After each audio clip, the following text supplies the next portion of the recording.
A message from Muad'Dib about the 7th of July 2005. Dear viewer, I hope this finds you well, in good spirit and having a good day. Regarding the 7/7/2005 terrorist attacks in London, let us look at the facts and see what we were told and compare them. Then, using Occam's razor and common sense, let us see what conclusions are to be drawn, so we can all understand what most likely really did happen that day. First chapter, title: Mock Exercises and Bomb Hoaxes in the Run-Up to 7/7/2005. More than a year before the 7/7/2005 attacks, on the 16th of May 2004, an edition of the BBC One Panorama programme broadcasted a mock exercise imagining what would happen if a terrorist attack was executed in London in the near future, consisting of 3 explosions on tube trains in the London Underground and 1 explosion on a road vehicle. The following excerpt from the BBC programme gives us a good idea of why this programme was made. If there are now bombs going off above ground, in this case a lorry being attacked, it could happen anywhere. So the potential for mass panic across not just the capital but the whole country is very much with us. I think therefore we need to look at more serious measures. We do have reserve powers in effect to take over the BBC if we were to wish to, and to get them to broadcast whatever we wanted them to broadcast. Those powers are there in the Broadcasting Act. My advice to the Prime Minister would be not to use those, but I think we should be talking to the broadcasters about having the Prime Minister on the air very quickly. You wouldn't disagree with that, Michael, at all? No, I entirely agree that the Prime Minister should be out there, and we shouldn't be using the powers to bring in the BBC, but we should certainly be talking to the broadcasters about the way in which the coverage is going to be organised. Please note well that he said the coverage is going to be organised.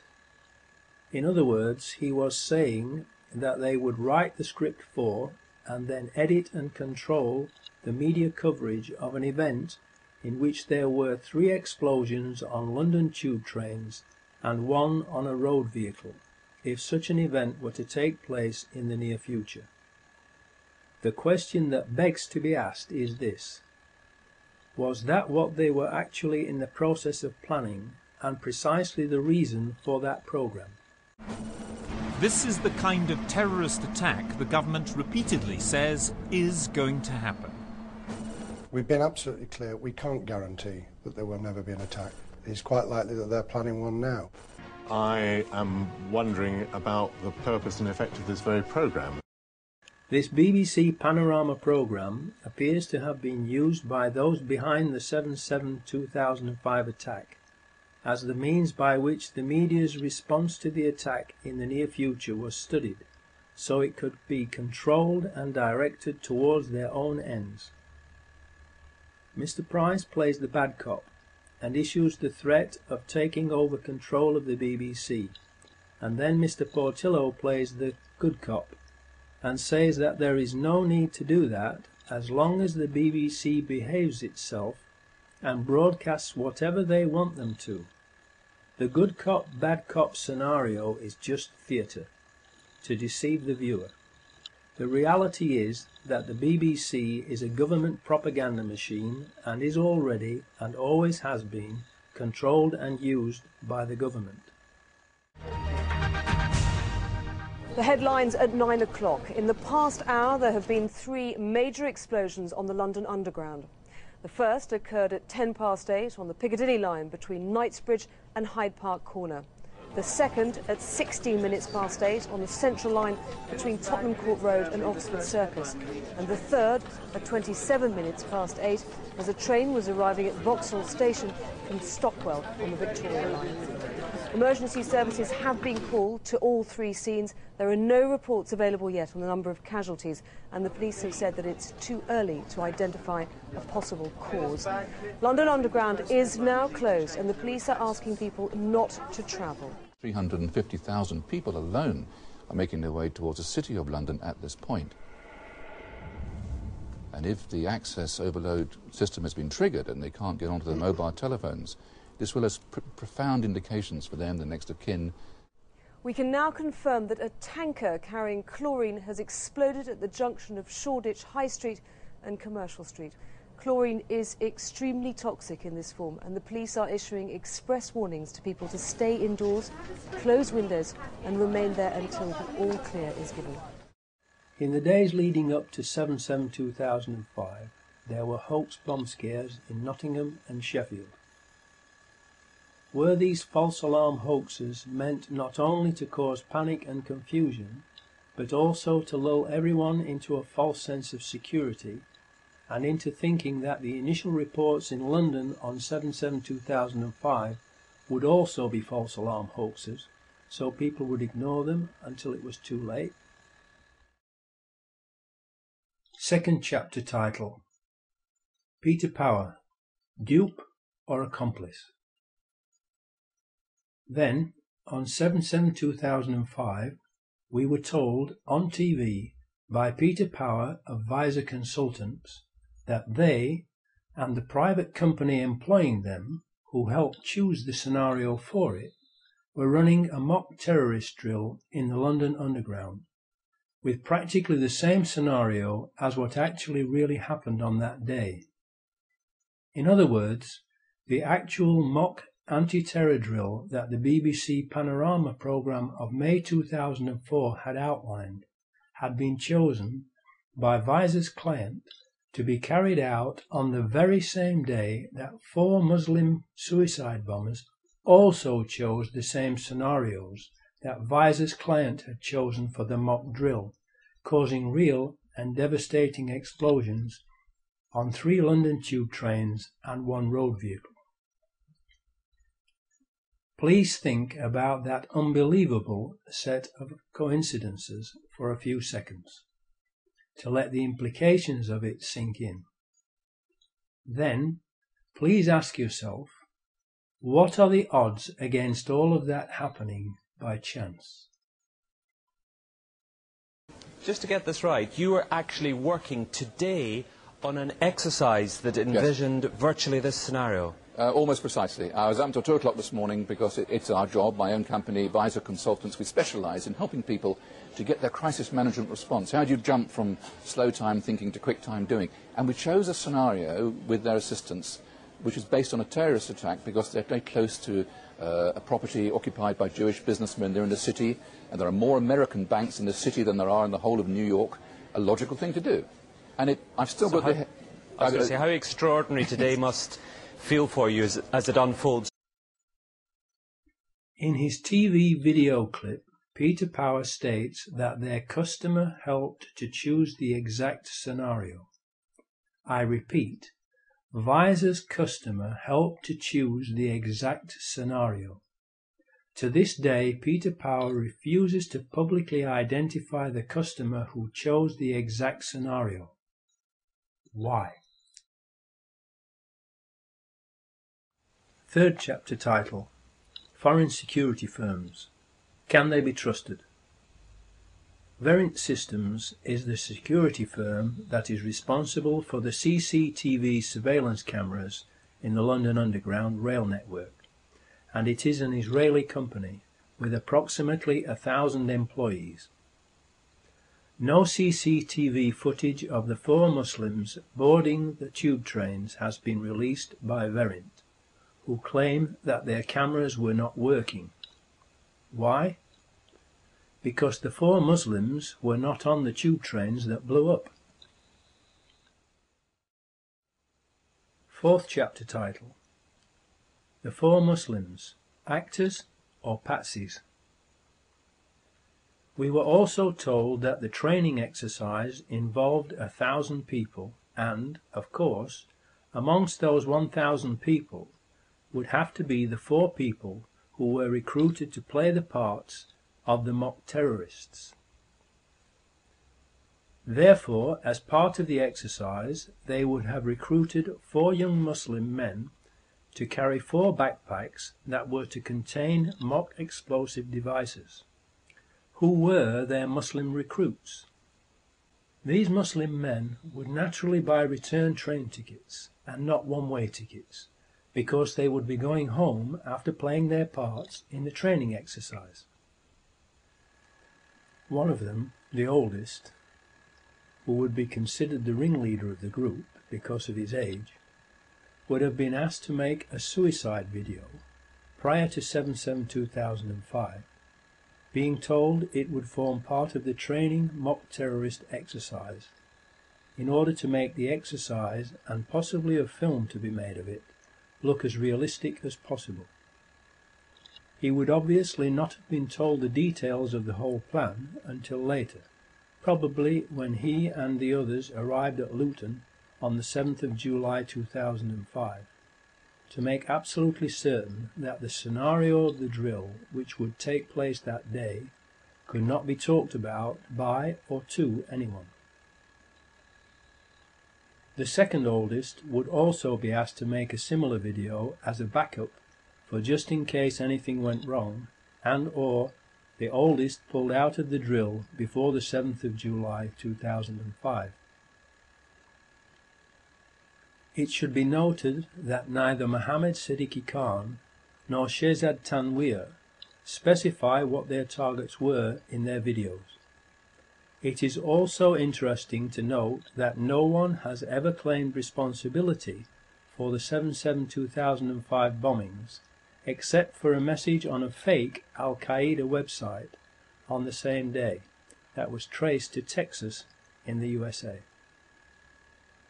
2 years afterwards, because more and more people doubt the official story and are proving it to be lies and deception, and are rightfully demanding an independent investigation, the police have arrested, frightened, intimidated and harassed Mohammed Siddiqui Khan's widow into publicly condemning her husband. She has a young daughter to protect and has stated that she is now afraid of the police. They kept her in custody for 6 days to intimidate her, and then showed her what they claim is her husband's will and suicide note.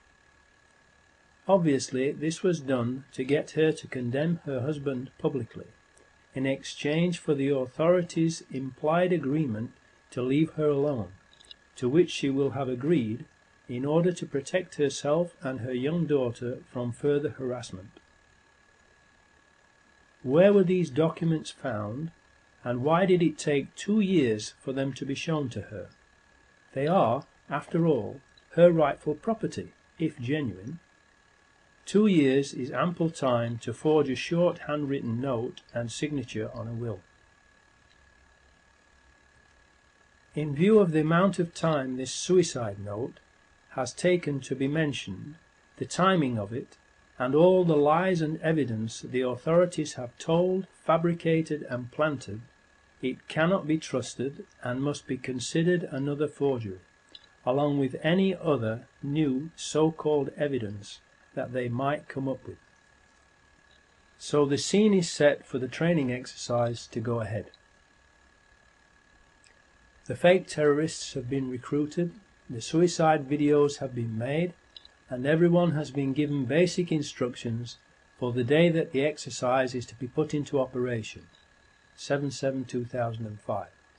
The 4 mock terrorist actors were to meet at Luton train station at 07:20 AM on the 7th of July 2005 and catch the 07:40 AM train from Luton to King's Cross Thameslink station with their pretend bomb backpacks, and then split up and catch 3 tube trains and 1 bus to prearranged destinations where the fake explosions were to take place as part of the training exercise. Finally, the big day arrived. Everyone was ready. Everyone was either already where he was meant to be or was heading there. But first let us take a step backwards for a moment to look at the bigger picture. and put this mock terror exercise into context with what was happening in Britain at that time. Tony Blair was in big trouble because he had just been sent a very clear message from the British nation via the May 2005 general election, in which he was almost voted out of power, that the British people did not want British troops fighting in George Bush's war of terror in the Middle East. So, to be able to keep the British troops fighting in the Middle East, Tony Blair desperately needed something to happen to change the nation's mind.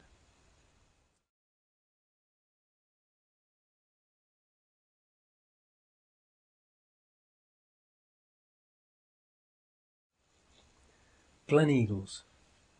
Tony Blair, George Bush, G8 meeting.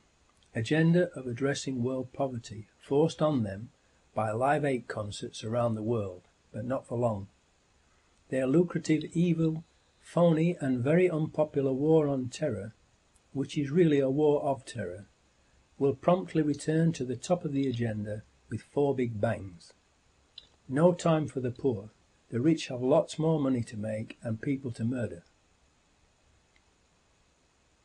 Leeds, where 3 of the Muslim actors lived and were recruited, and where the oldest, Mohammed Siddiqui Khan, was befriended by the local police and was regularly called upon by them to help them to sort out gang rivalry problems.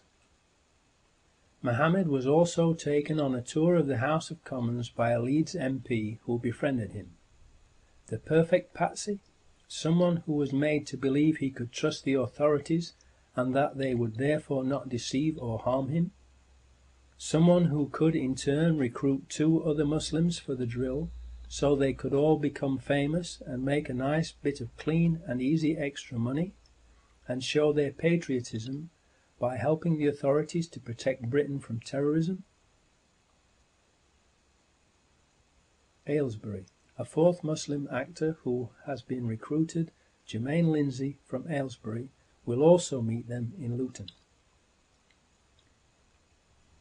Luton. Transport security firm ICTS, another Israeli company, has an office just a mile away from the Luton train station, which is suspected to be where the Muslim actors received their final instructions before setting off for the train station. The details of which trains to board, which carriages to get into, where to sit, and which bus to catch, where to sit on it, and at what time. London.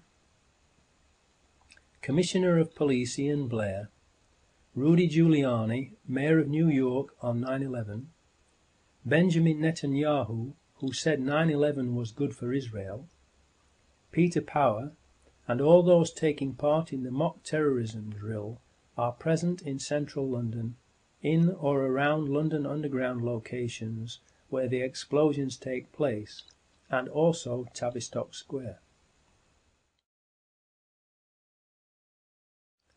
The 4 men were supposed to arrive together on time at Luton Station and be caught on CCTV at 07:21:54 a.m. entering the station, but 3 of them are not on the same video frames as Hasib Hussein, so have to be inserted later using computer software. Hence the obviously and very badly doctored official single frame time-stamped photo that we have been shown from the CCTV outside Luton Station. They can't show them moving because it has been faked. That's why they show only one single frame still photo. Why did the authorities have to fake this photo? They would have had to fake it because 3 of the actors missed the tube trains that they were supposed to catch and which blew up without them being on board. And so there was no video footage from Verint systems of them boarding the 3 tube trains for the authorities to be able to use as false evidence to try to prove to the public that the Muslims were guilty. So they had to doctor and show us the fake photo instead. Remember what Michael Portillo said on the May 2004 BBC Panorama programme. The coverage is going to be organised. So far, they are apparently running according to the training exercise plan and on schedule. Fifth chapter title, The Ghost Trains. Unfortunately for the people who have organised the event, the train that the 4 Muslim actors are supposed to catch, the 0740 AM train to King's Cross Thameslink, has been cancelled, and the next one too, so they cannot possibly make it in time to catch the tube trains that they were supposed to catch as part of the training exercise. The best laid plans of mice and men often go awry, as the hand of God interferes. In spite of official confirmation that the 0740 AM train was cancelled and the next one too, the Home Office report still contains the lie that the non-existent 0740 AM train was the one that the 4 Muslims caught. The authorities have to keep lying about it in order to continue to try to make the public believe that 3 of the 4 Muslim men who boarded a train from Luton to King's Cross arrived in time to catch the 3 tube trains that blew up. In doing so, the authorities make it perfectly clear that the truth of what happened that day is of no importance to them. It is obvious from their actions that the only thing that is important to the authorities is to make us believe what they had already planned to make us believe, even when the facts prove it to be a lie. The first available train the Muslim actors can catch gets them to King's Cross after the tube trains have already left without them. Hasib Hussain splits off from the other 3 at King's Cross Thameslink station, because he still has time to catch the number 30 bus as his part in the mock terror exercise. When the tube trains they were supposed to catch are blown up, the other 3 smell a rat and realise they have been duped and are Muslim patsies who will be blamed for the attacks, and everyone knows what happened to Lee Harvey Oswald. The Muslims are not from London. Their homes are many miles away, and so they are like fish out of water, and have no idea what to do or where to go and hide. They realise that they can't go home, and do not know anyone in London whom they can trust. The phones are all not working, first of all because they were jammed and then shut down by the authorities. So they cannot phone anyone to tell them what has happened. What can they do to prevent themselves from being wrongly blamed for the explosions? What would you do in that situation? On one of the early TV news broadcasts that day, a newsreader announced that a report has come in that 3 of the terrorists involved in the bombings had been shot and killed by the anti-terrorist branch of the police at Canary Wharf in the Docklands area of London's East End.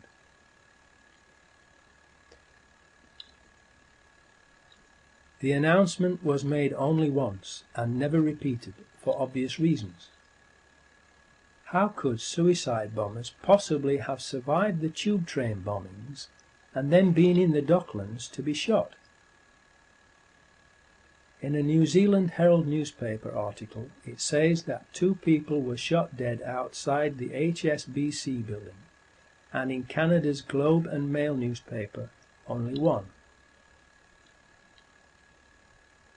There is another newspaper report that the police shot a suicide bomber outside the Credit Suisse First Boston Bank, which is approximately 1,400 feet or 467 yards away from the HSBC building, measured door to door.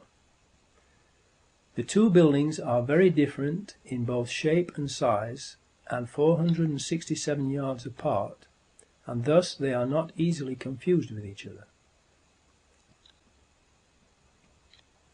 Police were yesterday probing reports a man had been neutralised outside Canary Wharf. It is believed the man was shot dead by police marksmen outside the Credit Suisse First Boston Bank, South London Press. That means that the police shot and killed at least 3 suicide bombers in Canary Wharf on 7/7/2005. How could suicide bombers, who were supposed to have blown themselves up on the 3 tube trains, have survived and been shot dead at Canary Wharf? If we have at least 3 of the 4 suicide bombers shot dead at Canary Wharf, and we know they weren't on the tube trains that blew up, because the 07:40 AM train from Luton to King's Cross was cancelled that day, then we have overwhelming proof that they did not blow the tube trains up, and that the blowing up of the 3 tube trains was an inside job. At the Canary Wharf Docklands site there are media companies for the Muslim patsies to have told their story to and cleared their names if they could, and 2 possible escape routes: via air from the nearby London City Airport that has flights to 34 destinations in the UK and Europe, and, if they couldn't fly out, there was the possibility of getting a boat across the Channel to France. 6th chapter title: The number 30 bus.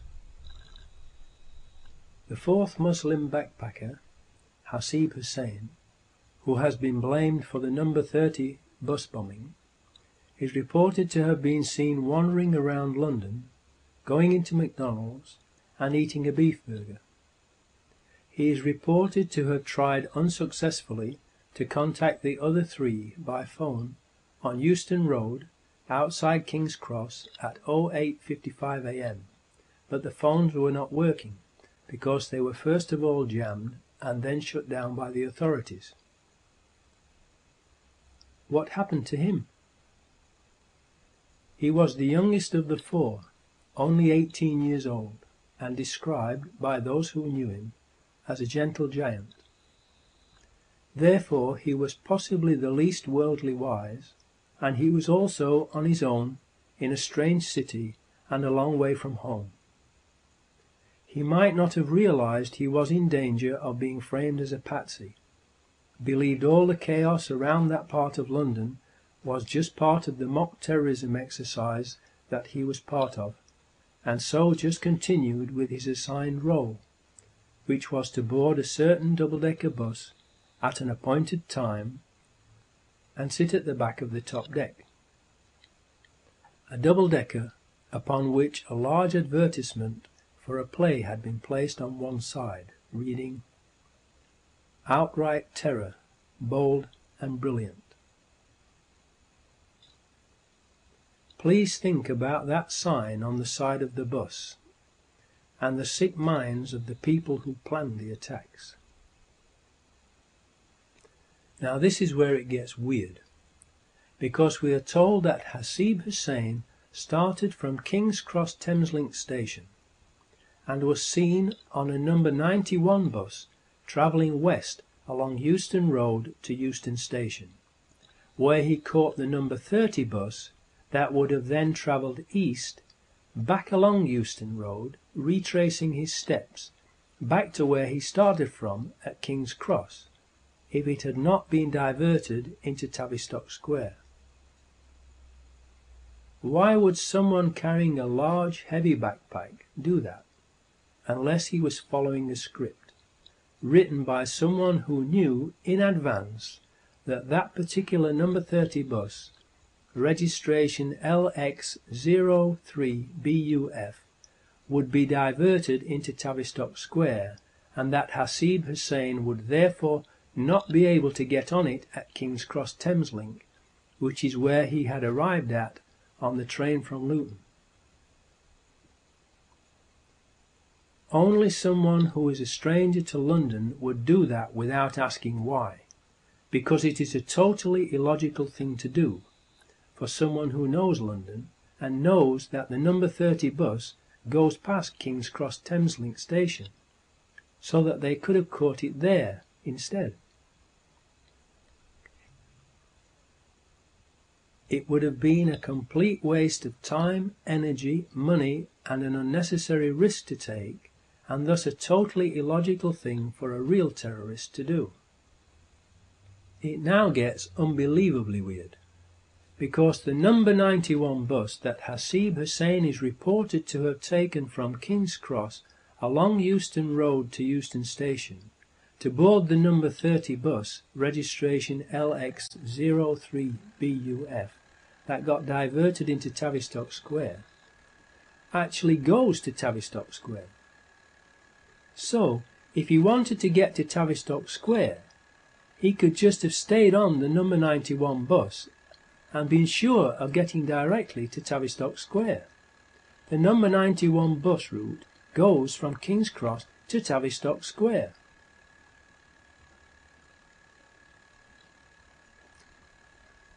That is conclusive proof that that particular number 30 bus, registration LX03BUF, was part of Peter Power and his customers' mock terrorist drill, pre-rigged with explosives, like the 3 tube trains, and was pre-planned to be diverted into and blown up in Tavistock Square, rather than blown up by a backpack bomb. Whoever planned this obviously planned to kill Hasib Hussain with that bus explosion, so he could not tell anyone what had happened, just as they had planned to kill the other 3 Muslim actors with the explosions on the 3 tube trains. At 0900 AM, a number 30 bus, registration LX03BUF, left Marble Arch on its return journey to Hackney Wick. It arrived at Euston bus station at 09:35 AM and was then diverted from its normal route into Tavistock Square and stopped outside the medical offices of the BMA, where it was blown up at 09:47 AM as part of the terrorist exercise gone live. This also fits with the BBC Panorama mock terrorist programme of May 2004, where the explosion of a road vehicle was scheduled to take place after the 3 tube train explosions. A white van from a demolition company called Kingstar is seen and photographed parked at the side of the bus immediately after the explosion, and a mysterious witness, Richard Jones, gives an account of what he says happened to the bus on camera, which is something that normally would not be allowed by the police unless it was part of a film training exercise. Then, after a spate of very contradictory TV and newspaper interviews within a very short space of time, that makes sure everyone now believes the explosion was caused by a suicide bomber on the bus, Richard Jones disappears from view. However, and of particular interest, some newspapers, including the UK's Sunday Mail on the 10th of July 2005, reported that Richard Jones served an apprenticeship at an explosives factory in Ayrshire. Richard Jones' statements about the suicide bomber are very suspicious for 2 reasons. First, because they are so inconsistent and contradictory that they are not believable. And second, because criminals usually accuse someone else to divert attention away from themselves. Is that what Richard Jones did? He says that he and 11 other people got off the bus just before it exploded. Were the 12 of them a team, with the other 11 there to cover up what Richard Jones was doing as he planted a bomb? Another strange statement he made to the Sun newspaper, reported in the 8th of July 2005 edition, is that he got off the bus because he had reached his destination. How could he possibly have reached his destination on a bus that had been diverted from its normal route unless he was part of the mock terrorism exercise team and got off the bus as planned in Tavistock Square after planting a bomb just before it was detonated. Does he work for Kingstar? Kingstar, whose white van was parked next to the bus, is a company that specialises in controlled demolitions, and Richard Jones said he served an apprenticeship at an explosives factory in Ayrshire. Was the Kingstar van there as part of Peter Power and his customers' training mock terrorism drill to supervise the mock explosion that became real? So, if Hasib Hussain was supposed to have been on that number 30 bus, registration LX03BUF, how would it be possible for him to get the exact bus that would get him to one of the 4 locations where the mock terrorist exercise would be taking place, when that bus was diverted from its normal route to Tavistock Square, unless he had been recruited to play the part of a mock terrorist and told exactly which bus to get, where and at what time by the people who organised the mock terrorism exercise and who knew the bus would be diverted to Tavistock Square.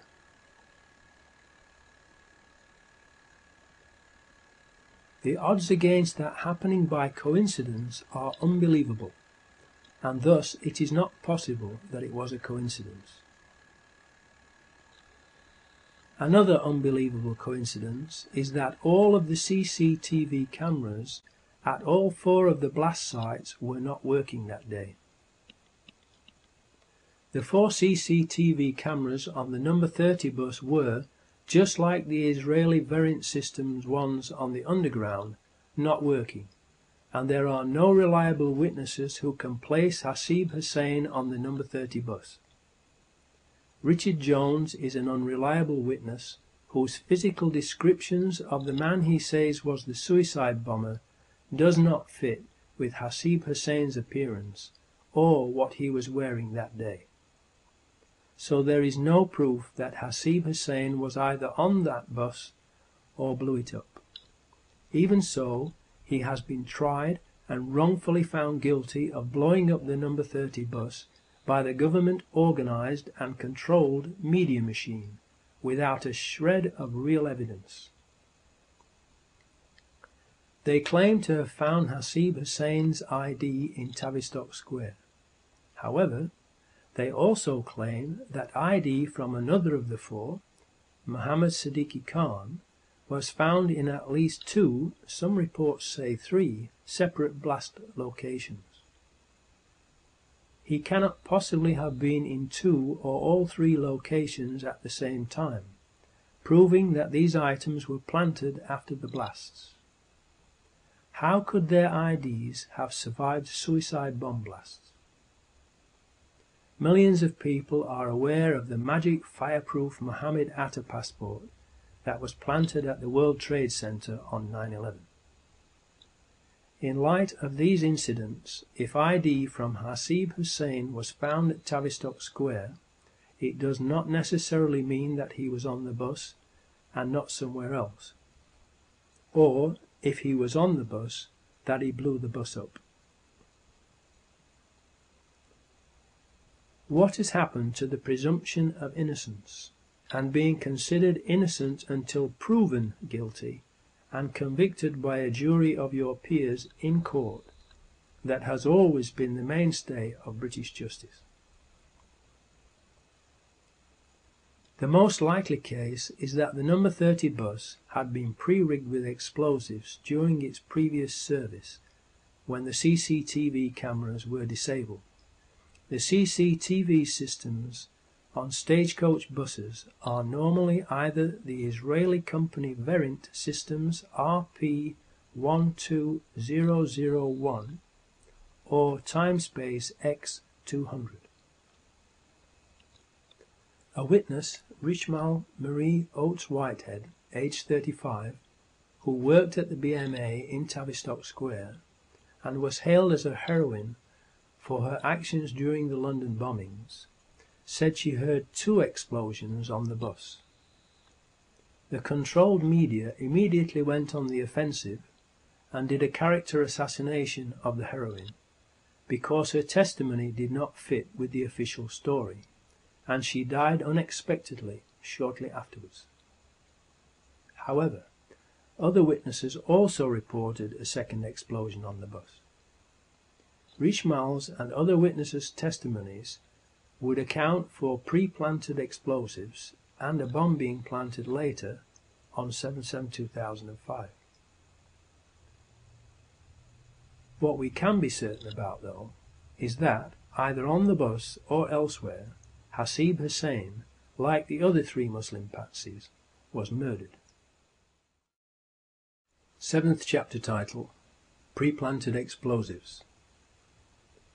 Witnesses of the tube train explosions state that there were no Muslims with backpacks and no backpacks or bags left unattended on the trains in the carriages that blew up, and the floors of the trains blew upwards from underneath, not downwards, as would be the case with explosives inside the trains.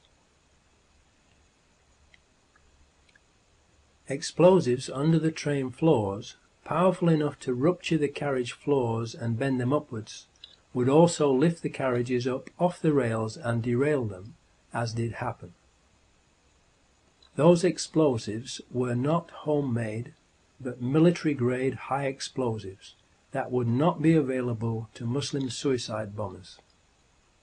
The official story was that they used homemade explosives, which has later been proven to be a lie. So we know from reliable eyewitnesses who can be traced that there were no backpack homemade bombs or Muslim bombers inside the tube train carriages that blew up, and that the floors blew upwards, so the bombs, which were made from military-grade explosives, must have been fastened underneath the floors of the train carriages. Only people having access to the tube trains during the times that the trains were not running would be able to plant those bombs under the train floors. Benjamin Netanyahu, the Israeli finance minister, said that he was warned by Scotland Yard not to leave his hotel room on the morning of 7/7/2005 before the first explosion was reported, implying that they had foreknowledge of the plan. Scotland Yard then quickly denied being the ones who had provided the warning, but have not told us who did warn Netanyahu if they did not. Why was Benjamin Netanyahu warned, but not the British people who pay their wages and whom they are paid to protect? Was it because it would have spoiled their evil plan to murder British people, to change the nation's mind about British troops fighting in the Middle East?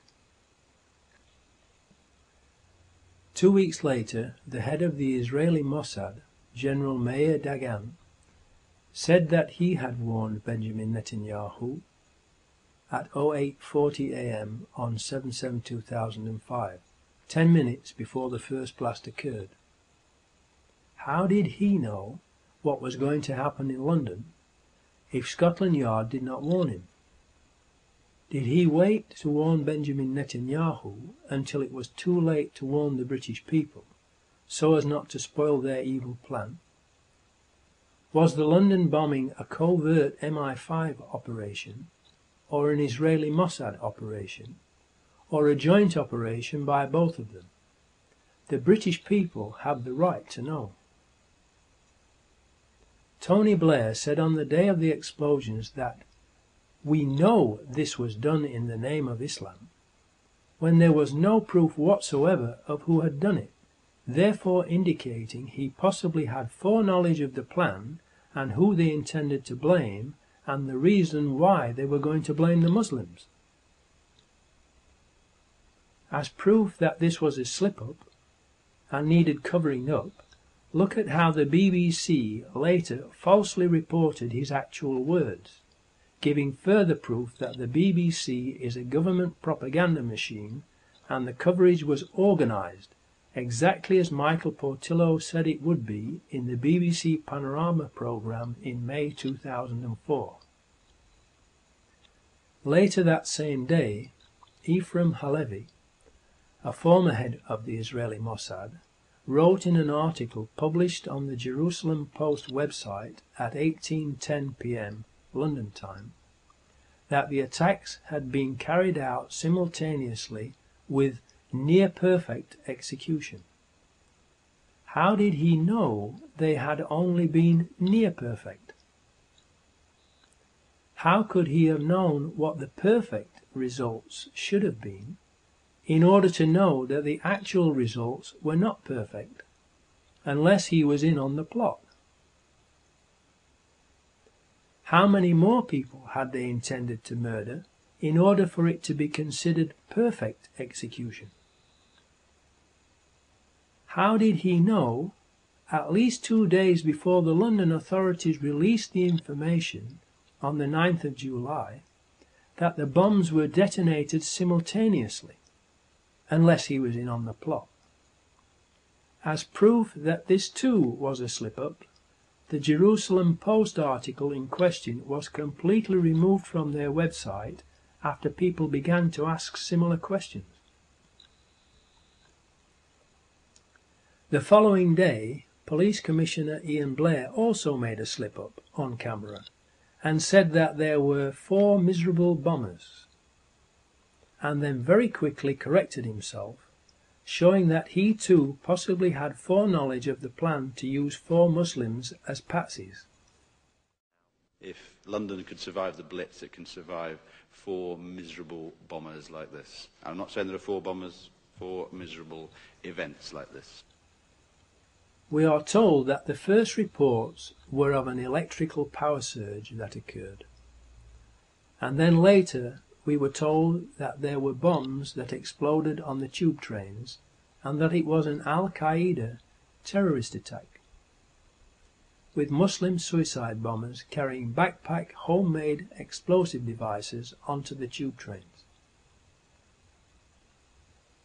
A couple of weeks later, a Brazilian contract electrician is brutally and publicly murdered on a tube train, and again we are told lies by the police and media about him.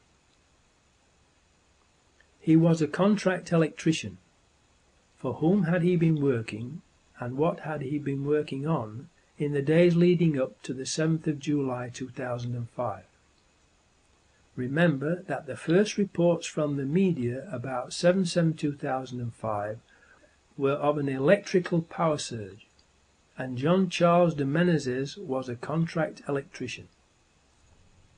Was he hired as part of the terrorist exercise's 1,000 people to wire up devices for mock explosions to be set off by a power surge?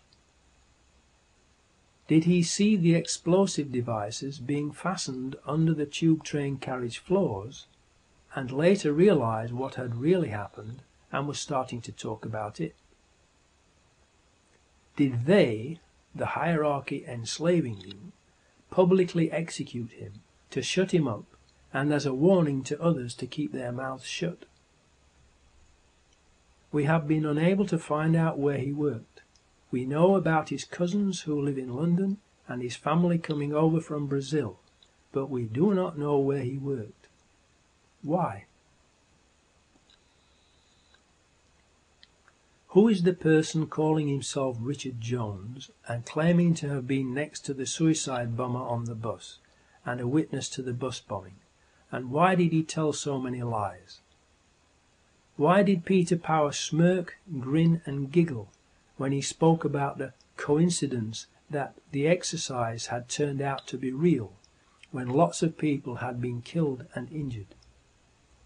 What is funny about that? The probability of the 7/7/2005 drill and attack coinciding without being planned to coincide in a 10-year period is 1 chance in 3,715,592,613,265 7500000000000000000000000000000000000000000000000000000000000000000000000000000000000000000000000000000000000000000000000000000000000000000000000000000000000000000000000000000000000000000000000000000000000000000000000000000. I wonder why the media aren't investigating the drill. Why are Peter Power, Verint Systems, Richard Jones, Commissioner Ian Blair, the anti-terrorist branch who shot and murdered these innocent people, the Israeli Mossad, Tony Blair and the government itself not under investigation for these horrendous crimes? 8th chapter title. Conclusion. The times of the trains and tube trains on that day have been carefully checked. The first train after 0740 am left Luton at 0756 am and arrived at King's Cross Thameslink station at 0842 am. The 3 tube trains that blew up left King's Cross Underground station at 0835 am, the eastbound Circle Line train number 204. 0842 am, the westbound Circle Line train number 216. 0848 am, the Piccadilly Line train south. It was therefore impossible for any of the 4 accused Muslims to have caught the tube trains that blew up. If we have at least 3 of the 4 suicide bombers being shot dead at Canary Wharf, and we know they weren't on the tube trains because the 0740 am train from Luton to King's Cross was cancelled that day, and the photo of them outside Luton station at 0721:54 am is a fake, and that Hasib Hussain was part of the mock terrorism exercise, then we have overwhelming proof that the 4 accused Muslims were patsies and are innocent, and that it was an inside job, and that, like Lee Harvey Oswald, they too have been murdered to silence them. Whether the bombings were done by MI5, the Israeli Mossad, or both of them and or others has yet to be determined. But the one thing that we can be sure of is that it was not done by 4 young Muslims. 9th chapter title. Epilogue. Hopefully, among the security services, there must be at least some decent, honest people who know that the official story is a pack of lies and are troubled by it. Unfortunately, they are all keeping quiet about it.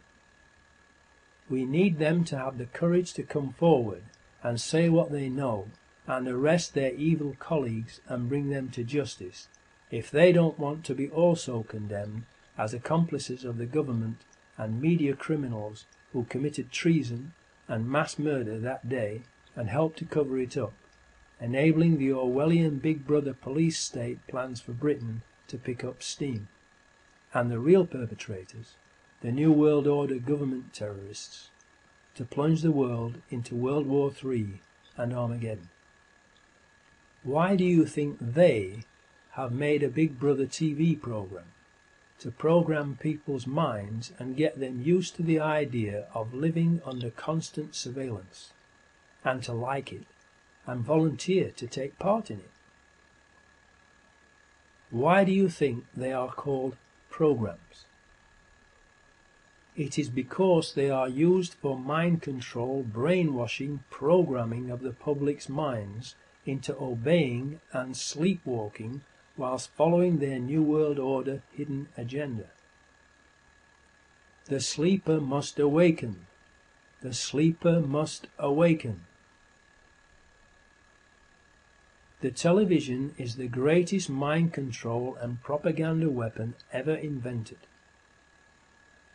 Do you think you should be paying for a TV license to fund all their programming of your mind and the lies and propaganda they are broadcasting to deceive, brainwash, control and enslave everyone, including you?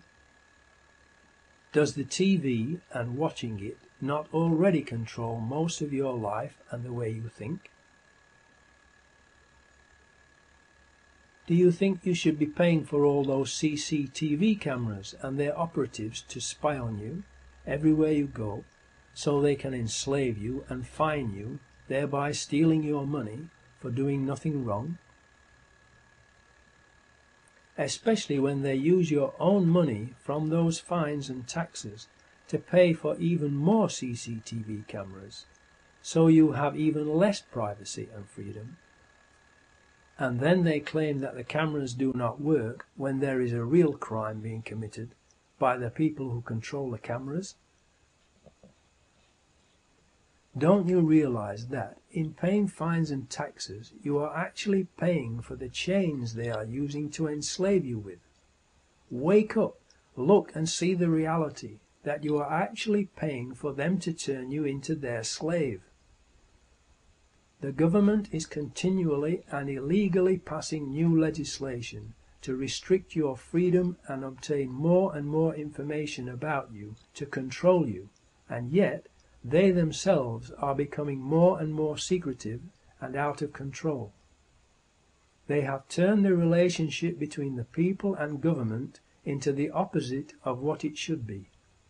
It should be public servants serving the people, not the people serving public government masters or, more accurately, dictators.